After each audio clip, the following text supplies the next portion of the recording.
आप सभी दर्शकों को नमस्कार, जय श्री राम। मैं हूं आपका अपना होस्ट और दोस्त राजा उत्कर्ष शुक्ला। क्रांतिवीर न्यूज़ यूट्यूब चैनल पर आपका बहुत बहुत स्वागत है। किस्सा कुर्सी का के इस कार्यक्रम में हम जा पहुंचे कटंगी विधानसभा क्षेत्र में। जानते हैं क्या कहता है कटंगी विधानसभा क्षेत्र का वोटर। मैं कैमरा पर्सन सारांश, रवि श्रीवास, प्रशांत तिवारी के साथ जानते हैं क्या कहता है कटंगी विधानसभा क्षेत्र का वोटर। आप सभी दर्शकों का स्वागत है। मैं हूं आपका होस्ट और दोस्त राजा उत्कर्ष शुक्ला। किस्सा कुर्सी का इस कार्यक्रम में हम पहुंचे हैं कटंगी विधानसभा क्षेत्र में, जहां से वर्तमान में भारतीय जनता पार्टी से श्रीमान गौरव पारधी, कांग्रेस से बोध सिंह भगत, आम आदमी पार्टी से प्रशांत मेश्राम, निर्दलीय केसरबाई बिसेन चुनावी मैदान में लड़ रही हैं। आइए जानते हैं क्या कहता है अमूमन एक सामान्य व्यक्ति इस क्षेत्र का। भाई साहब, क्या नाम है आपका? भूपेन चौक से जी, किस प्रकार का माहौल समझ में आ रहा है इस वर्तमान चुनाव में? मेरे को तो बोध सिंह भगत का माहौल नजर आ रहा है। कैसे? बहुत ज्यादा मात्रा में बुजुर्ग है जी, अच्छा अनुभव है जी, पंच से सरपंच, जनपद सदस्य, सहकारी, जैसे एक्सपीरियंस हम कह सकते हैं। सब एक्सपीरियंस है। अच्छा, मुझे ये बताएं, पढ़ाई लिखाई, दवाई और सिंचाई जैसे गंभीर विषय इस जनता की अमूमन जो ज़रूरतें होती हैं, जिसके लिए हम किसान, नौजवान सबकी आवश्यकता होती है, इनमें बोध सिंह भगत कहाँ नज़र आ रहे हैं? अच्छे नजर आ रहे हैं कि वो इस काम को अच्छी तरह से पूर्ण करेंगे। अच्छा काका जी, मुझे एक बात ये बताएं, कमलनाथ सरकार या भाजपा सरकार, दोनों का कार्यकाल आपने देखा है, बहुत उम्र के व्यक्ति हम जानते हैं, दोनों में से आपको कौन समझ में आ रहा है बेहतर? कमलनाथ का कार्यकाल अच्छा लगा। ऐसा कौन से अच्छे कार्य हैं कमलनाथ जी के? वो जो काम करने का शैली है वो बहुत अच्छा है। प्रशासन में पकड़ अच्छी रहती है जी। कुछ कर्जा माफ हुआ जी। और शायद किसानों का कर्जा माफ हुआ जी। और जो योजना बनाई है उसका डुप्लीकेट भी। भैया, आप में से किसान लोग, आप लोग कृषक हैं? अच्छा, आप लोगों का कर्ज माफ हुआ कि किसी में से? हाँ, मेरा हुआ। अच्छा, आपका हुआ? हाँ, मेरा हुआ। कितने का था कर्ज? 50,000 का। आपका भी हुआ? मेरा 39,000। चलिए, अच्छी बात है। आप देख सकते हैं कमलनाथ सरकार के जिस प्रकार का वादा था कि हम करेंगे कर्ज माफ एक किसान का, आप दोनों का कर्ज माफ हुआ? हाँ, हुआ। चलिए, बहुत अच्छी बात है। क्या नाम है काका जी आपका? मदन लाल अरनखेड़े। किस प्रकार का चुनाव समझ में आ रहा है अभी? चुनाव तो अभी कांग्रेस का ही समझ में आ रहा है। अच्छा जी। कैसे? माहौल जनता के हिसाब से। काका जी, किस प्रकार के वादे कांग्रेस के आपको लुभावने नजर आए हैं? कांग्रेस पार्टी ने वादा किया है कि 5 HP तक का जो TC कनेक्शन है कांग्रेस पार्टी बिल्कुल आपको मुफ्त देगी। ये क्या आकर्षण का केंद्र बनेगा? ये तो ऐसा है, देखो ये सब मन की बात है। ये सब ये कांग्रेस ही कह रही है। ये तो दोनों पार्टी का ऐसी है। देखो, इसमें हम कुछ नहीं कह सकते। जब उनके वादे पूरे हो जाएंगे जी, है नहीं, तब उस बात को हम मानेंगे जी। अब वादे तो ऐसा है, सब कुछ करते रहते हैं जी, लेकिन उनको ही पूरा करने के लिए उनको भी सोचना पड़ता है जी, है नहीं। अब देखते हैं कि किसके वादे क्या क्या सही होते हैं। देखिए, ये तय करना अब आपके हाथ में है। और आपका नाम क्या है काका जी? ताराचंद सयाम। कैसा चल रहा है चुनावी माहौल सयाम जी? Siam sir. और कौन जीत दिखाई दे रहा है यहाँ पर, जीत हासिल करना? जीत दिखाई अभी बोध सिंह भगत की हमारे की दिखाई दे रही। अच्छा, क्या नाम लिखते हैं भैया जी? ओमकार गौतम। गौतम जी, क्या काम करते हैं? मैं सर ये अपना मिस्त्री हूँ मैं। मोटरसाइकिल मिस्त्री? नहीं, ये अपना बिल्डिंग हुआ। अच्छा, बिल्डिंग मिस्त्री, राज मिस्त्री। आप बड़ी बड़ी बिल्डिंगों में ताकत डालने का काम करते हैं। बहुत अच्छी बात है। चलिए, देखिए, आपसे ही तो सारा ब्रह्मांड जुड़ा है। अगर नवजीवन नहीं देंगे इस नींव को, तो वहाँ पर रहने वाला बासिंदा कैसे रह पाएगा? चलिए, आपके कटंगी विधानसभा क्षेत्र में सूखा जैसी परिस्थितियाँ पड़ती हैं। आप कृषक भी हैं, आपने बताया मुझे। क्या परिस्थितियाँ रहती हैं कृषक को लेकर के? फसल बीमा का क्या लाभ आप लोगों को मिल पाता है? लाभ तो नहीं मिला सर जी। गत वर्ष हमारे इधर में बीमारी इतनी थी धान में जी कि 30 से 35% जो फसल किसानों को आई जी। बाकी जो अनावरी किए जी, पटवारी के माध्यम से, कोटवार के माध्यम से, उसका किसी प्रकार का कोई लाभ नहीं। फसल बीमा का कोई लाभ नहीं मिला? नहीं मिला। सरकार तो दावे करती है। नहीं सर, नहीं मिला सर। ऐसा कोई चीज़ दिखाई नहीं दे रही। अच्छा, आगे चलते हैं हम इसी कड़ी में कि क्या कहते हैं लोग। क्या नाम भैया जी आपका? हाफिज खान। हाफिज भाई, सलाम। वालेकुम सलाम। अच्छा हाफिज भाई, मुझे बताएं किस प्रकार के चुनावी मुद्दे आपको आकर्षित करेंगे इस बार? ये क्या है, कांग्रेस से हम ज़्यादा प्रभावित है और कांग्रेस को इस बार जिताना है। सत्ता परिवर्तन की पूरे देश में ही नहीं, मतलब मध्य प्रदेश में नहीं, पूरे देश में लहर चल रही है। इनका 18 साल हमने शासनकाल देखा है जी। और लाडली बहन की जो अभी जो योजना लाई 6 महीना, चुनाव के 6 महीना पहले जी, 18 साल सरकार चले, 18 साल पहले इन्हें याद नहीं है। इसको आप ये लाडली बहन को कैसे मानते हैं, कैसे देख रहे हैं? ये तो सिर्फ चुनावी प्रवचन है, मतलब। और चाची वगैरह क्या कहती हैं? चाची सरकार अगर इनकी पुनः बनती है तो लाडली बहन की योजना कब खत्म हो जाएंगी कोई गारंटी नहीं है। चाची को पैसे मिल रहे हैं कि नहीं? नहीं नहीं नहीं मिल रहे? नहीं मिल रहे। अच्छा, और ये संबल की भी योजना लागू करी, कई लोगों को संबल के अभी तक पैसे नहीं मिले हैं। बहुत सी ऐसी योजना है जो बीजेपी सिर्फ फोल करती है, बाकी कुछ नहीं करती। अच्छा, लाडली बहन का जो है ना जी, ये जो 6 महीना चुनाव के 6 महीना पहले निकाला। अच्छा, मोदी जी भी तो बहुत पहले से दे रहे थे 6,000। मोदी जी 6,000 मोदी कब किसान दिए थे? सम्मान निधि। मोदी जी ने तो 15-15 लाख देने की भी बात करी थी 1914 में। जी, अभी तक 1914 में नहीं, 2014 में 1914 बोला, सॉरी, कोई बात नहीं, हो जाता। 2014 में 15 लाख रुपए देने की भी बात करी थी। आज तक 15 लाख किसी के खाते में नहीं आए जी। ये मोदी जी जो है ना सिर्फ बातों के जादूगर है। चलिए, ये तो बहुत अच्छी बात है। मुझे इशूज बताएं आपके कटंगी क्षेत्र की कि क्या परेशानी है जिसको लेकर के मतदाता प्रभावित और परेशान होता है। आइए ना। कटंगी की बहुत सारी परेशानी है। एक हाथ बता दो यार। इतना तो मैं खैर घुमा नहीं हूँ क्षेत्र चलो, में, कोई बात मगर फिर आगे भी चलिए भाई। बड़ी पात्रे जी जुड़े हुए हैं। क्या नाम है भैया बड़ी पात्रे जी? आशीष बड़ी पात्रे, मैं रिटायर हूँ आर्मी से। अरे वाह। देखिए साथियों, ये हमारे बीच में जो भैया है ये आर्मी से रिटायर्ड हैं, तो भारत माता की जय के नारे लगना चाहिए कि नहीं? जय जय भारत माता। बोलिए भारत माता की, बोलिए भारत माता की। पीछे हमारे नौजवान, जय किसान, जय जवान, जय किसान, जय जवान, जय किसान, आजाद रहे हिंदुस्तान। देखिए, इस प्रकार के जब नारे हमारे बीच में लगते हैं तो भारत माता का बच्चा बच्चा के अंदर उद्घोष आ जाता है। बड़ी पात्रे जी, आपसे मिलकर के दिल गौरवान्वित हो गया, बड़ा अच्छा लगा। और बताएं क्या मुद्दे नजर आ रहे हैं आपके वर्तमान में चुनावी सरगर्मियों को लेकर के? मुद्दे एक तो बेरोजगारी का है। हम तो खैर चलो हमारा तो अभी टाइम निकल गया। बाकी जो बेरोजगार पीढ़ी है अभी इनके साथ बहुत बुरा है जी। कोई इंजीनियरिंग किया हुआ है जो 5,000-7,000 में जाता है कहीं पे प्राइवेट में। जैसे देश को बेचने की बात चलती है, कोई प्राइवेट वाला कोई भी खरीद लेता है, फिर जब बीएससी कोई बंदा करता है, कोई इंजीनियरिंग करता है, कोई एलएलबी करता है, वो भी बंदा कंप्यूटर ऑपरेटर बन के 5,000 में किसी के पास जाता है। तो ये पढ़े लिखे लोगों के साथ बहुत बड़ी एक विडम्बना है। हाँ। और देश की बात रही तो जैसे देश में नौकरियां खत्म कर रहा है जी, और प्राइवेटाइजेशन कर रहा है, जिसमें पढ़े लिखे लोगों के लिए बहुत ही हानिकारक विषय है। ऐसा ही। आज हमारे बच्चे छोटे हैं, आज ये नौकरी खत्म कर रहे हैं। खैर हम नौकरी में है या नहीं है, जो भी हो, या जो नौकरी में उनका तो आज का भविष्य चल रहा है, वो चलेगा, एक पीढ़ी चलेगा। जो हमारे कल के बच्चे हो जाएंगे, जो भी हो, बीजेपी हो कांग्रेस हो, सब बराबरी है मेरे लिए, ठीक है। पर जो आज के जो बच्चे, उनकी जो नौकरियां खत्म हो जाएगी, वो आगे उनका भविष्य क्या रहेगा? ये देश को बेच रहे हैं। जैसे एक किसी को, जैसे ये अभी रेत खान है, रेत खान को बेच दिया किसी ने एक आदमी को, और उसके बाद जो वर्कर वहाँ काम करने जा रहे हैं उसको बस 4,000, 5,000, 10,000, पढ़े लिखे एलएलबी करने वाले लड़के वहाँ जा रहे हैं बेचारे कंप्यूटर ऑपरेटर में। तो ये मेरे हिसाब से ठीक नहीं है। जो देश के लिए नौकरियाँ थी उसको चलने देना था, ठीक है। उसमें मेरा भी बच्चा होता, पढ़ा लिखा जो भी हो, गरीब का होता, अमीर का होता, सब भर्ती हो जाते हैं, तो उनकी पीढ़ी चलते रहती। अब नौकरी खत्म कर रही है, प्राइवेट में आ गए, और 5,000, 10,000 बेचारे आज के बीएससी लड़के, एमएससी लड़के नहीं करना चाहते हैं, है ना, क्योंकि आजकल फैसिलिटी ज़्यादा बढ़ गई है।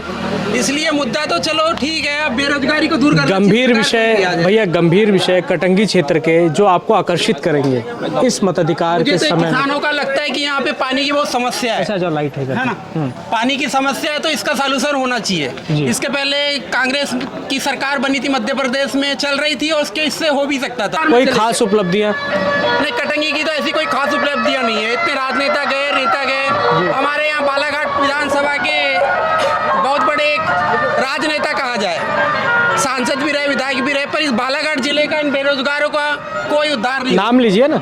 नहीं, नाम नहीं लेता मैं, जो भी हो। आपका नाम समझ गए, और जो हमारे व्यूवर्स हैं वो भी समझ गए, आप लोग भी समझ गए ना भैया। तो बेरोजगार लोग, ये बेचारे इतने पढ़े लिखे लोग हैं सब, कुछ का दुकान है, ये क्या बोलते हैं, इंजीनियरिंग भी की है, उनका भी दुकान है, ये छोटा सा दुकान करके बेचारे टाइम पास कर रहे हैं यहाँ पे, है ना। तो ये बेरोजगारी का बहुत बड़ा मुद्दा है, इसको दूर करना चाहिए। कोई भी सरकार बने तो मेरी सरकार से गुजारिश है कि सबका बेरोजगारी दूर करना चाहिए। ये पैसे की जाए जो 1,500 दिए, 2,000 दिए, और गरीबों का, जैसे अमीरों का, गरीबों का सब ठीक है। गैस सिलेंडर की बात आती है, 1,200 रुपये, बहुत फील होता है 1,200 रुपये का गैस सिलेंडर लेने पे। अभी पैसा सरकार को जाता है, सरकार। पेंशन कितनी बन गई आपकी? पेंशन तो बताने की चीज़ नहीं है, पेंशन जितनी भी हो, आज के बाद तो हमको पेंशन भी नहीं है। फौज को अग्निवीर ला लिया, उसमें पेंशन भी नहीं है। चलिए जानेंगे भाई साहब से मिलकर के अच्छा लगा। इन्होंने कहा कि जिस प्रकार की परिस्थितियां कटंगी विधानसभा क्षेत्र में है, महंगाई, बेरोजगारी, इस प्रकार के गंभीर मुद्दे जनता के बीच दिखाई दे रहे हैं। साथियों, किस्सा कुर्सी का के इस कार्यक्रम में जब हम कटंगी विधानसभा क्षेत्र जब पहुँचे तो उस क्षेत्र की जनता ने हमें बताया कि भैया हमारे क्षेत्र में सूखा जैसी स्थितियां आती हैं। आज भी कई जगहों पर दर्जनें सड़कें जो हैं वो बदहाल स्थिति में दिखाई दे रही हैं। सरकारी स्कूलों की हालत ख़राब है, किसानों को समय पर मुआवजा नहीं मिलता, फसल बीमा जैसी योजनाओं का उन्हें लाभ नहीं मिल रहा है। सड़क, बिजली, नाली और पानी जैसी व्यवस्थाओं को सिर्फ चुनाव के वक्त ही उन्हें याद आता है। नेताजी 4.5 साल मस्त, चुनाव के समय त्रस्त, जनता के पैर पड़ते दिखाई देते हैं। आइए जानेंगे क्या कहता है किस्सा कुर्सी का मतदाता कटंगी विधानसभा। आप सभी दर्शकों का नमस्कार, मैं हूं आपका अपना राजा उत्कर्ष शुक्ला। इस वक्त आप देख रहे हैं किस्सा कुर्सी का कटंगी विधानसभा क्षेत्र में हम आप पहुंचे हैं। हमारे साथ कुछ कांग्रेसी कार्यकर्ता जन जुड़ चुके हैं जो वर्तमान प्रत्याशी कटंगी विधानसभा क्षेत्र के बोध सिंह भगत के लिए कार्य कर रहे हैं। क्या नाम है भैया आपका? भूमेश लिल्हारी लिखता हूँ, सावर गाँव से। किस प्रकार की तैयारियाँ चल रही हैं कांग्रेस की? अभी कांग्रेस अभी कटंगी क्षेत्र में मजबूत स्थिति में है। किन विषयों को लेकर के राष्ट्रीय कांग्रेस पार्टी जनता के बीच जा रही है जिससे आकर्षित होकर के जनता आपका साथ देगी? देखिए, विषय तो बहुत है, क्योंकि आपको मालूम है मध्य प्रदेश में 18 वर्ष से शिवराज सिंह चौहान जी की सरकार है, भाजपा की सरकार है, और 18 सालों में किसान, नौजवान, हमारे ओबीसी वर्ग सब परेशान हैं। अच्छा, मुझे आप ये बताएं, इशूज़ की मैं बात करूं, पढ़ाई लिखाई, दवाई और सिंचाई, कृषि के क्षेत्र, कृषि बाहुल्य क्षेत्र माना जाता है कटंगी क्षेत्र को, पठार क्षेत्र को खासकर, सूखा जैसी परिस्थितियां यहाँ पर अमूमन दिखाई देती। इस विषय को लेकर के क्या करना है, इशूज़ पर आप बात करें। जी, यहाँ पर देखिए बांध है अपना सित्ते का सा बांध, बावनथड़ी बांध। बावनथड़ी का बांध का पानी अभी तक पिछले 18 वर्षों में पूरे लगभग 100% जगह नहीं पहुँच पाया। 30% गाँव अभी भी सूखा से प्रभावित है जी। और इस पर किसी भी नेता का ध्यान नहीं है जी। तो सबसे पहले कमलनाथ सरकार जिस प्रकार के वचन पत्र लेकर के आई है, किसानों को 5 HP तक का जो टीसी कनेक्शन है बिल्कुल निःशुल्क मिलेगा, ये क्या जनता तक लाभ का कारण बन सकता है? निश्चित रूप से बनेगा, क्योंकि जो मोदी जी ने बोला था कि किसानों की आय दोगुनी करेंगे 2022 तक, मेरा मानना है कि दोगुनी तो नहीं मगर आधी हो गई है। और जैसी 5 हॉर्स पावर हमको फ्री मिलेगा और 10 हॉर्स पावर हाफ मिलेगा तो हमारा कम से कम जो लागत है वो तो मिनिमम हो ही जाएगी। अच्छा, 2500 रुपये फसल खरीदी का वादा कर रही है कांग्रेस पार्टी, और भाजपा का कहना है कि जो वर्तमान में लाडली बहनाएं जो चल रही हैं 1250 रुपये, और आप कांग्रेस पार्टी कह रही कि हम देंगे 1500 रुपये। इसको आप कैसे देखते हैं? देखिए, शिवराज जी अगर सही में बहनों की चिंता रहती तो कोरोना काल, इतना भयानक कोरोना काल था कि घर से निकलना दूभर था। उस वक्त मामा जी को अपनी कुर्सी की चिंता थी, खैर कुर्सी पे बैठ गए, लेकिन इनको कम से कम 1000 रुपये महीना उस टाइम से अगर देते आते तो घर घर जाने की ज़रूरत नहीं पड़ती और भाजपा की सरकार निश्चित रूप से बनती। लेकिन आज भाजपा की सरकार बनने में कहीं से कहीं तक नहीं दिखाई दे रही है। मुश्किल और संकट के समय मामा ने छोड़ दिया आपको? मामा ने साथ छोड़ दिया, और मामा जी की मुश्किल और संकट की घड़ी आई है तो मामा जी बोल रहे लाडली बहना 1000 रुपये महीना। तो चलिए निश्चित रूप से ये आगे और सुनेंगे आपसे। क्या नाम है भैया आपका? प्लीज कुमार लिल्हार। प्लीज़ भैया, कैसा चल रहा है कांग्रेस का दौर और कार्यक्रम आपके, कैसा चल रहा है संपर्क अभियान? सब बढ़िया चल रहा है सर जी, बहुत बढ़िया माहौल है, और यहाँ पे बोध सिंह भगत जी चुनाव निकाल रहे हैं। अच्छा, कैसा रिस्पांस मिल रहा है जनता के बीच आप जा रहे हैं तो? जनता के बीच में 70% का रिस्पांस मिल रहा है सर। अच्छा, क्या नाम भैया आपका? जी, मैं तीरथ लिल्हारी। तीरथ भैया, किस प्रकार के मुद्दे जनता के बीच आप जा रहे हैं, तो जनता क्या कह रही है आपसे? जनता यही कह रही कि हमको इस बार सरकार बदलना है जी, और कमलनाथ जी को मुख्यमंत्री बनाना है। जी, कमलनाथ जी सरकार को 15 महीने जनता ने स्वीकार किया था, जनता ने अपना जनमत दिया था, फिर उसके बाद कांग्रेस की सरकार हाईजैक हो गई।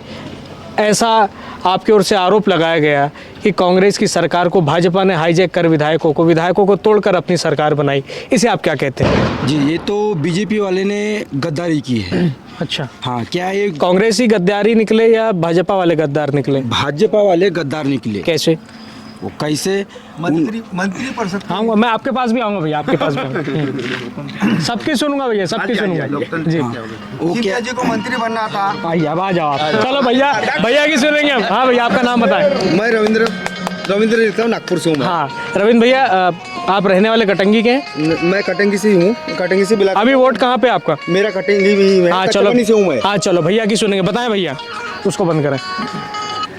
हाँ, सिंधिया जी को मंत्री बनना था। अच्छा। ठीक है, कांग्रेस की सरकार नहीं थी जी। और सिंधिया जी क्या है, वो ऐसे ही बिकाऊ परिवार है जी। पहले से ये सब जानता है पूरा एरिया जी। है ना, कि राजमाता सिंधिया से लेकर के और सारे इससे लेकर के कि ये बिकाऊ परिवार है। एक ही आदमी थे कि जो माधवराव सिंधिया जी थे, जो कांग्रेस के सिपाही थे वो। अच्छा। इसीलिए सरकार टूटी, उन्होंने अपनी विधायक तोड़ दिया और करोड़ों रुपए में विधायक बेचे गए।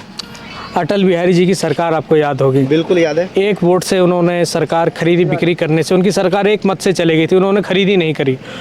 उस चीज़ की समय की भारतीय जनता पार्टी, वर्तमान समय की भारतीय जनता पार्टी में क्या अंतर दिखाई दे रहा है? बहुत अंतर है। अटल जी आज कहाँ है पर्दे पे? अटल जी है, आडवाणी जी है, कहाँ है पर्दे पे? देखिए इनके पूरे पर्दे पे देख लीजिए, आज अटल जी नहीं है जी। जो प्रेरणा स्रोत है, और आडवाणी जी है। आज इनके पर्दे पे देख लीजिए, आज गौरव उपाध्याय के पर्दे पे देख लीजिए कि अटल जी की फोटो है, आडवाणी जी की फोटो, दीनदयाल उपाध्याय जी कहाँ पे है? चलिए एक विषय हम जनता के बीच ये जानेंगे। भैया ये सब तो ठीक है जी। वर्तमान में जिसकी ज़रूरत एक सामान्य व्यक्ति को होती है, पढ़ाई लिखाई, दवाई और सिंचाई, सड़क, बिजली, पानी और नाली, जिसकी वास्तविक ज़रूरत होती है, इसको लेकर के जब आप जनता के बीच जा रही है कांग्रेस, क्योंकि 49 साल कांग्रेस पार्टी ने राज करा इन 76 सालों के शासनकाल में, इसके बारे में आपका क्या कहना है? देखो, सड़क तो आम जनता की सुविधा वो तो दी ही रही है, लेकिन रोजगार कहाँ है?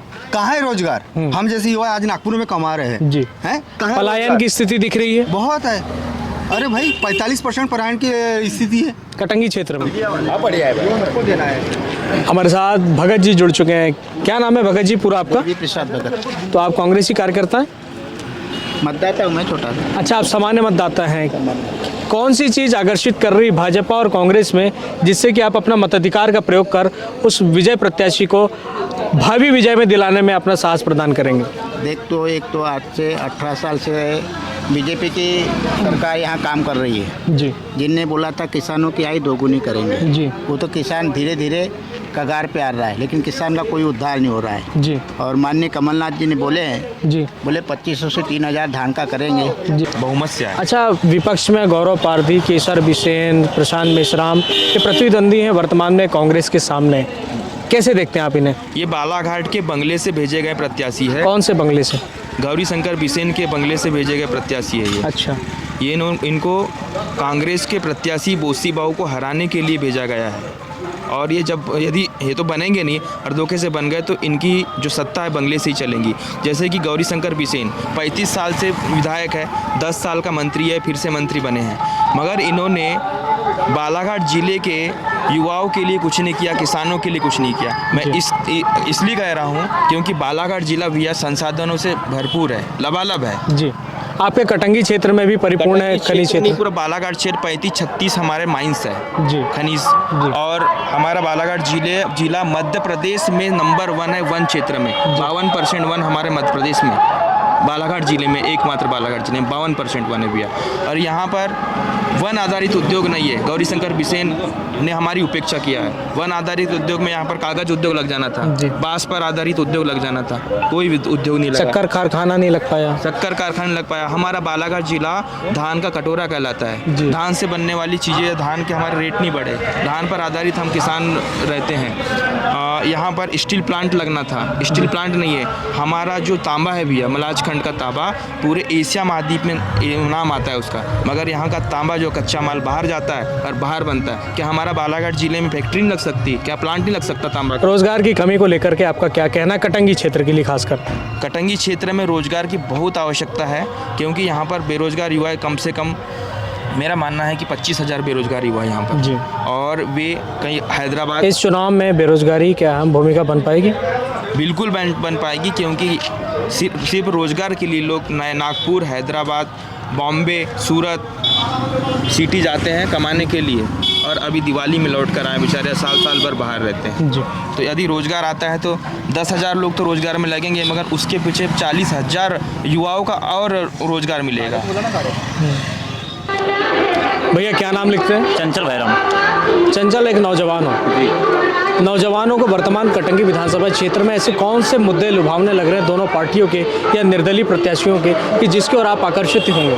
मेरे को गौरव भैया से उम्मीद है। कैसी उम्मीद है? कि वो युवाओं के लिए कुछ करेंगे। युवा है अभी, एक प्रभोज सिंह भाऊ पुराने हैं, बहुत लड़ लिए, इन्होंने उतने सालों में कुछ किया नहीं है, तो हम नए आदमी को मौका देना चाहते हैं और गौरव भैया के सपोर्ट में है। जी यूथ होने के नाते। मुझे आप ये बताएं, गौरव भैया के ऐसे कौन से अच्छे काम हैं, ऐसा कौन सा अच्छा उन्होंने बड़ा आंदोलन किसान के लिए, नौजवान के लिए, सड़क से सदन तक की लड़ाई लड़ी हो, ऐसा कोई विषय आपके ख्याति दिमाग में है? नहीं, ऐसा कोई विषय तो उनके द्वारा नहीं दिखा गया। कौन सा काम उनके द्वारा दिखाया गया या करा गया? वो सपोर्टिंग है, मतलब युवाओं के लिए। मैं ये जानना और चाह अभी रहा वो हूँ। कोई पद में तो थे नहीं, समाज सेवी थे। नहीं, मैं आपकी बात समझ गया। हाँ। मैं आपसे ये प्रश्न कर रहा हूँ, अगर सड़क में गड्ढे या गड्ढों में सड़क है, हाँ। तो क्या कभी उन्होंने उस विषय को लेकर के कभी लड़ाई लड़ी? नहीं, बीजेपी के होते हुए केंद्र में तो कभी सड़कों में गड्ढे हुए नहीं। कांग्रेस सरकार में गड्ढे थे, वो बीजेपी ने पूरे भर चुकी है, तो ऐसी कोई समस्या आई नहीं। केडी देशमुख जब विधायक थे, कटंगी आने के समय सड़क की स्थिति आप सभी लोगों को पता है, हाँ। इसको लेकर आपका क्या कहना है? सड़क की स्थिति केंद्र सरकार में मोदी जी के आने के बाद यहाँ बदली है, जिसमें नितिन गडकरी जी का बहुत धन्यवाद,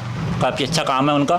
उसके बाद रोड की स्थिति ठीक हुई और केडी बाबू ने भी ग्रामीण क्षेत्रों में पुल नाले उनके लिए बहुत काम किया है। अभी हमारे पिछले साल 5 साल से टामला सारी जी थे, शायद अगर इस बार वो चुनाव में वोट मांगने आते तो शायद उनको कहीं घुसने भी नहीं दिया जाता। ये स्थिति थी उनकी। ऐसा क्यों? कुछ काम ही नहीं किया, जनता के बीच में नहीं आए, समस्या नहीं समझी। नेता होने के नाते समस्या का समाधान एक अलग चीज़ है, लेकिन समस्या जानना बहुत अच्छी बात है, उन्हें कभी जानना नहीं चाहे।